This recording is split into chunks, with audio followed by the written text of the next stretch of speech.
오늘날에도 적용되는 이유. 현대 문제도 원리 중심으로 토론해서 응용이 가능합니다. 장기 기증의 예를 들면 미쉬나 한 사람을 구하는 자는 세상을 구한 것이다. 그러나 죽은 자의 몸은 온전하게 묻어야 한다는 전통도 존재합니다. 그래서 통합하여 뇌사 판정이 명확할 때 장기 기증 허용합니다. 육신약 성경과의 관계는 예수님 시대 미쉬나는 아직 책이 아니었고 구전으로 랍비들이 가르치던 법이었습니다. 그 대표 집단이 바리새인입니다. 예수님은 종종 그들의 전통을 하나님의 뜻보다 앞세운다고 비판하셨습니다. 너희는 하나님의 계명은 버리고 사람의 전통을 지키느니라.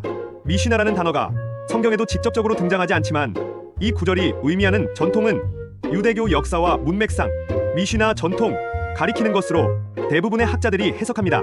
그리고 예수님은 탈무드나 미쉬나 자체를 반대한 것이 아니라 그것이 하나님의 뜻을 왜곡할 때의 위험성을 지적하신 것이죠.